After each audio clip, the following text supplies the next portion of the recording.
everyone. Welcome to this podcast. So, on you, how you are going to become an actuarial person. Today we have with us Mr. Gurpreet Babbar. He is a qualified actuarial scientist and he has worked in many leading organizations, leading consulting firms, as well as big four companies. Welcome to this podcast, sir. To start this discussion, I would like to ask this question. Many bright students complete their education without ever hearing the word actuary. What is your take on this? First of all, thank you, Mangalam University, for having me. Thank you, ma'am. I would like to start this podcast with a quote. The journey of 1,000 miles begin with a single step. And also that there is no place worth going with a shortcut. So on that note, your question that when did you hear the word actuary? Because for many students, it's still a jargon. Right. I vividly remember it was my 10th standard in school. We had a career counselor coming over in our school, and that career counselor vaguely introduced the word actuarial science and what do actuaries do. Now at that time I was an above average student. I was not something looking that I want to go and do something great. I was still figuring out. It was like just going with the flow. I was good in academics, sports, but nothing brilliant, I suppose. So the top students of our school, of our batch, they went to that career counselor and inquired about actuarial science, particularly because that career counselor said it's like very few people do and it's very good. It has a good career option. And later on, when we asked, hey, what were you hearing about actuarial science?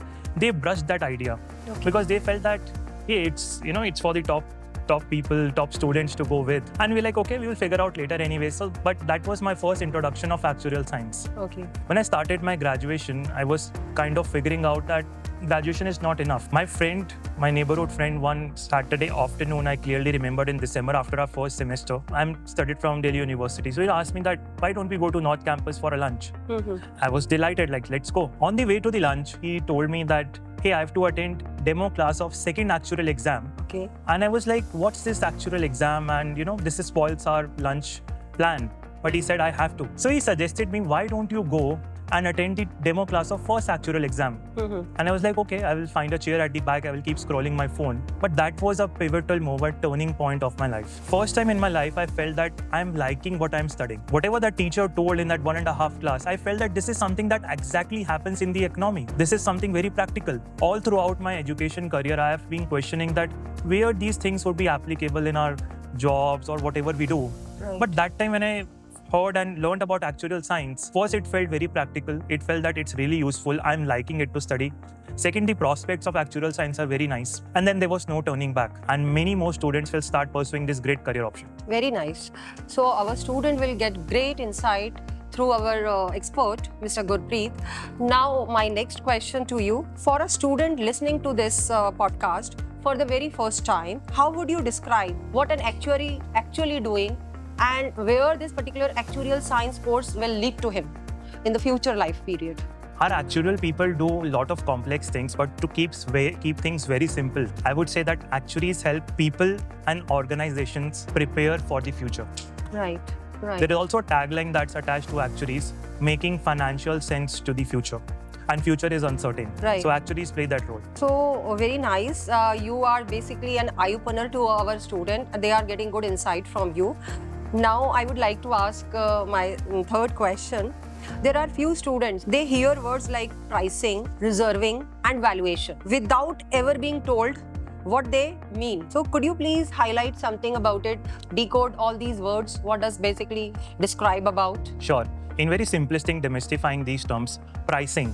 Like pricing, one could say that how any product is priced. For example, actuaries work behind the scene insurance product. So there is a price premium which we pay for insurance products. And in return, what we get, we don't get a product, we get a claim. And that claim has a certain event. When that event happens, when we get a claim. Now that pricing is such that it covers a probability-ized claim amount. Keeping very things simple, for example, the actuaries predict that in 1 year they have to pay 100 rupees. Okay. So without any present value terms, and there is a 10% probability. So 10 rupees is what the claim amount would be. And so that claim amount plus expenses, whatever miscellaneous expenses of running the company, etc., and a profit margin, because insurance companies are also there for profit. So in total, pricing is done to cover all the claim amount, expenses, and profit margin of the company so that they keep on growing in insurance product, like any other product. So what about the valuation part? Yes, reserving is very simple that once we take that premium, Now, we don't know, and maybe we know from probabilities that when that claim would occur.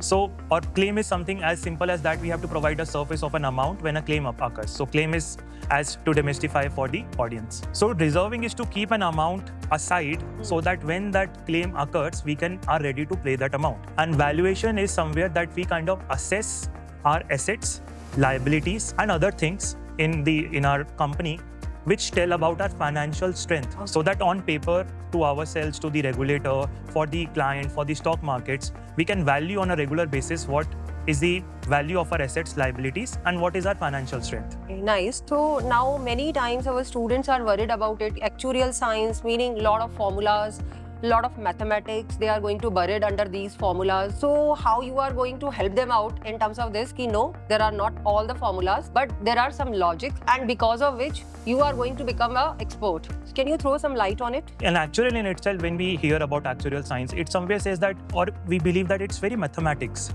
Yes, mathematics is there, statistics, economics, computer science, communication, and other specialization into insurance, pensions. That is there, yes. But more importantly, it's consistency. It's not somewhere with a bright, brilliant mindset would go ahead, but with someone who has that consistency. And again, a quote here that discipline will take you places where motivation can't. Right. So discipline is important. And the person who is disciplined, consistent, they will go long places. Nice. So thank you for this explanation.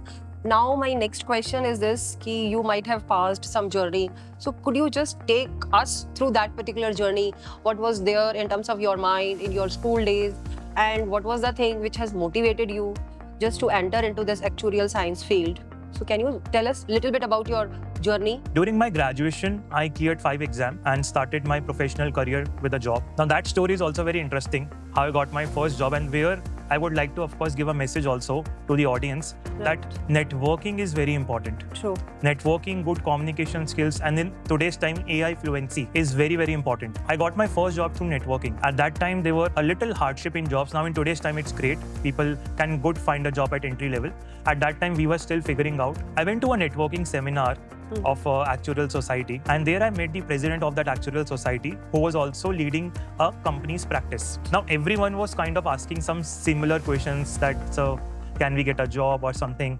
Yes. I thought to really take that value from the person who is there and ask a different question, that how is their day-to-day life and how do they manage so many things. That particular person got so impressed. He said that, are you looking for a job? I'm like, of course I am. And he's given on a tissue paper, he wrote his PA's number and said, come from tomorrow. Okay, nice. That is how I got my first job, and all the opportunities, or most of them what I've got in my career or otherwise, and have been through networking, kind of reaching out. And networking is also something which audience should try, that don't be in a closed group. Go to seminars, go to conferences, go to events, try to meet people who are valuable to you. That way, once you connect with them, you will get opportunities you have not even imagined. So networking is important. Now, how many actuaries are there from Institute of Actuaries of India? They are 857. Now, what's the population of India? 1.46 billion. So we say that 1 in a million, statistically, actuaries are 1 in a million. True. To qualify to 1 in a million, you have to be a unique pool of 1,460 people, and there are still only some 800 odd actuaries. True. So you get to be 1 in a million with this struggle of actuarial science. That's my actuarial. Very nicely explained. I understand. Now my next question to you. Some students have this kind of, you can say, fear, some kind of confusion. So what is your take on this particular thing? What kind of people they can go for BSc Actuarial Science course? I think this is a myth that we have to be mathematical background. Simple answer is that anyone can enter into actuarial science. Don't consider it's a science, so science will enter. It has mathematics, only mathematics people will enter. No, for talking about Institute of Actuaries of India, there's a small entrance test, which through consistency, studying for 1 to 2 months, I think you can clear and then start with your journey. For IFOA, you can start giving with 1 or 2 exams as a non-member, and then continue your journey. Similarly with other actuarial society which is coming up in US, SOA, CAS. And it is not important that you have to be a mathematical student, no. And this is, I want to clear it. We don't have to do any integration, differentiation. It is plain mathematics having distributions function into it. And really, which I also felt, what you will do in real life, like economics or doing something real practical things, that kind of mathematics. Not to a level where you have to teach or not very high level mathematics. So need not to be expert in mathematics for entering into this particular field. But what is the demand actually? How many companies are looking forward a person who is having the background of actuarial science? Currently, insurance in India, the penetration is very low. Many people, for them, they might have not heard insurance in its true sense. Actuaries are the backbone of insurance companies. With this evolving and with this expanding insurance industry, more and more actuaries. A figure is also quoted by IITA that by 2030, 30,000 actuaries are required. Now that figure is not meeting up, but there are more and more actuaries required into this field, and all together because India, as with all other fields, is becoming offices of the world. Right. All the outside work from different countries, US, UK, Europe, Africa, or you can say Asian countries, Australia, New Zealand, is coming to India. We work with several geographies together, and there is a lot of requirement of actuaries and actuarial skill sets altogether. So the demand for actuarial is increasing. I would also say a kind of asterisk here that the demand for evolving actuaries will keep on growing. See, any field, any area, after 5 years, it evolves. Now AI fluency is coming a must. Good communication leadership skills are coming a must. So evolving skill sets, when we say that in today's time with any degree, I think I would agree to that any degree in itself cannot be sufficient. You have to have those skill sets, qualitative skill sets which are important. So an evolving actuary will keep on going. So actually I have heard about this. You are actually on the standing of the election of Council of Actuarial Science. So what does it mean to the students who are looking forward career in actuarial science, and what does this council mean, and how it is going to serve the purpose if they want to be into it? So currently I'm standing for the Institute and Faculty of Actuaries Council. Now the council is a governing body that kind of frames everything related to the actuarial profession. This is the UK council. Now this council actually is very meaningful to students because anything that happens in the whole for all the members, that is happens to council. And I believe that since I've been volunteering for the last 10 years with different actuarial bodies, with IFOA, II, I believe it's very important that we kind of go up and give back to the profession. In particularly my mind, it is to stand for the better actuary. When I say the better actuary, it means better leader, better membership benefits, and better global connectivity. So it's very important an actuary for going to leadership positions has great communication skill sets, leadership skill sets, and AI fluency, which can be done in collaboration with different business schools through optional courses which are there in the curriculum itself, so that our actuaries are kind of trained to be the leaders of the world. Second, to better membership benefits, more access to conferences, regional communities, and good examinations, smoother examination process, so that they benefit more out of their membership benefits. And thirdly, that we are actuaries who are connected globally, maybe through an application or some platform, that there are a lot of which could have an international or worldwide job portal where we can, as actuaries, maybe a smaller LinkedIn of ours, can connect and be part of it. That is where what I'm standing for and for the IFO election.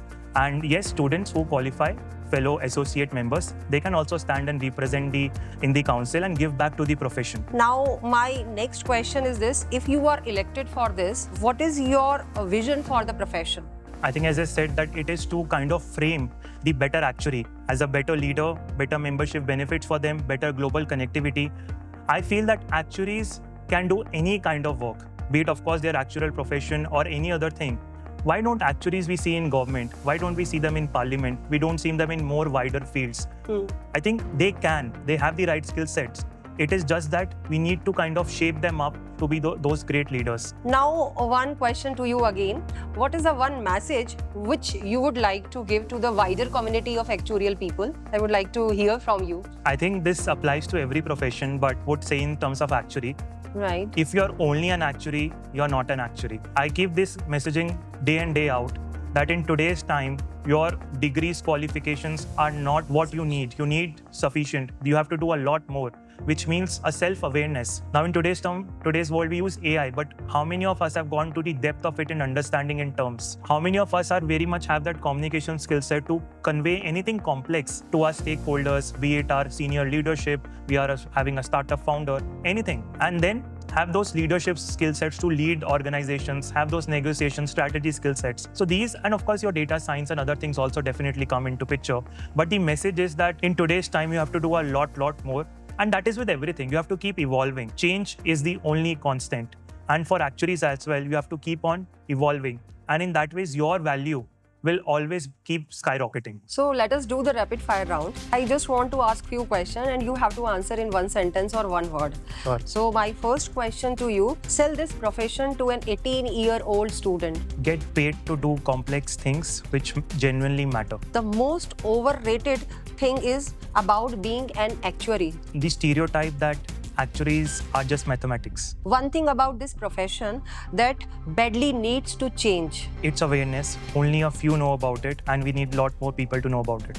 Are actuaries underpaid or overpaid according to you? I think neither. Actuarial is a equally rewarding journey, and as we gain that more skill set, we become more evolving actuaries. We get paid better. What does a fresher actuary actually earn to begin with? What basically he is supposed to do as an actuary? Genuinely, fresher actuaries have a starting package between 5 to 10 LPA, and this is just after graduation as a base. Having with exams, that increases per exam. On an average, we can say that 50,000 per exam. For example, someone gets a company whose base is 7 LPA, have 4 exams. They have a starting package of 9 LPA. This is just after when they graduate and start to work. And slowly they reach a very good level once they qualify. Last question to you. What would you hire? A graduate with 7 exams without practical exposure or someone with fewer exams but having an experience of internship or apprenticeship? I think both these students have a place in the industry. So I would say that good exam progress and also industry experience, being shaped up, a good personality, good communication skills, AI fluency, all this together is what I would say I would rate the highest. Just to conclude this particular session, I would like to hear from you how you are going to motivate the students so that more and more people will join BSc Finance or BSc Actuarial Science course. I would say them directly. You all say that, we hear that top 1%, 1 in a million. If you really want to be 1 in a million statistically, join Actuarial Science. Thank you. Thank you.